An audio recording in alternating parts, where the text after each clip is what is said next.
Local technique, filtration et traitement de l'eau de la piscine, équipement complet. Il s'agit là d'un local technique de traitement de l'eau d'une piscine par électrolyseur au sel. Je qualifie cet ensemble d'appareils, tout en étant relativement simple, d'unité de traitement complète.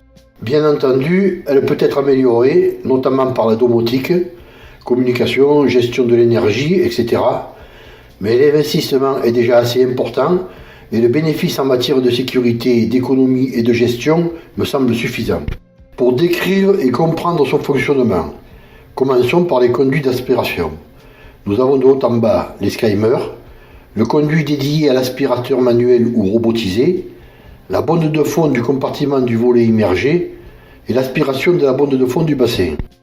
Chaque conduit est pourvu d'une vanne permettant ainsi de choisir et privilégier tel ou tel secteur.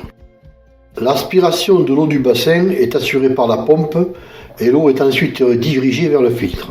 Le fonctionnement de ce système est géré par le coffret de commande de la filtration. Une fois filtrée, l'eau est dirigée vers la pompe à chaleur. Elle est alors chauffée ou refroidie progressivement selon la température extérieure durant les périodes de filtration. Les 3 vannes du bypass permettent d'isoler la pompe à chaleur du circuit de filtration en cas de nécessité. La gestion de la pompe à chaleur s'effectue par le coffret de commande déporté. À la sortie du bypass de la pompe à chaleur, l'eau réchauffée ou refroidie est conduite vers la piscine. Pendant ce parcours, elle va subir au moins 2 traitements. Le premier est l'électrolyse de l'eau salée. C'est le contrôleur d'électrolyseur qui va décider de l'opportunité de cette action. Pour cela, un détecteur de débit a pour mission d'indiquer au régulateur de l'électrolyseur que la pompe de filtration est en action. Information impérative pour la mise en fonction de l'électrolyseur. Grâce à une sonde ORP, communément appelée redox, le régulateur va être informé du taux de redox positif ou négatif. Et en fonction de la demande sur cet appareil de la valeur de redox souhaitée, la mise en marche de l'électrolyseur sera ordonnée. Celui-ci, via la cellule d'hydrolyse, va produire du chlore qui régulera le taux désinfectant dans l'eau et donc le redox. Et si les réglages sont bien effectués, un cercle virtuel s'installe. Cependant, un autre élément très important doit être contrôlé.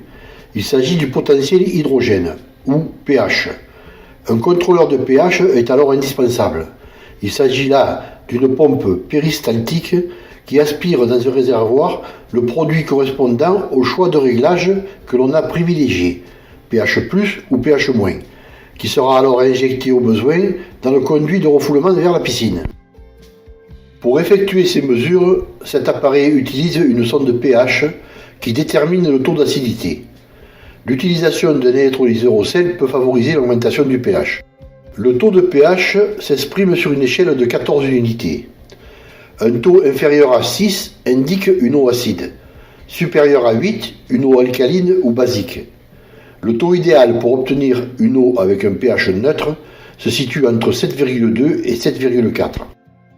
2 autres facteurs sont importants pour la gestion de l'eau. Il s'agit de la température et en l'occurrence, sur cette installation, du taux de salinité. Ce rôle d'information est assuré par le capteur salinité-température. Tous ces appareils comportent des composants et circuits électroniques qui sont susceptibles d'être perturbés par des courants de basse tension inoffensifs pour les baigneurs, générés par le frottement de l'eau dans les conduits PVC, l'électricité statique, mais aussi et surtout par la cellule d'électrolyse. Il est donc important de permettre à ces courants vagabonds de s'évacuer. Pour cela, une anode de terre est installée sur le conduit à la sortie de la pompe.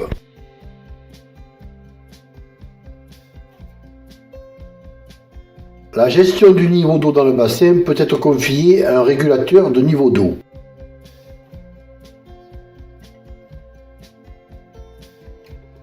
Et enfin, un élément obligatoire si on laisse libre accès au bassin, une couverture de sécurité. Ici, un volet immergé.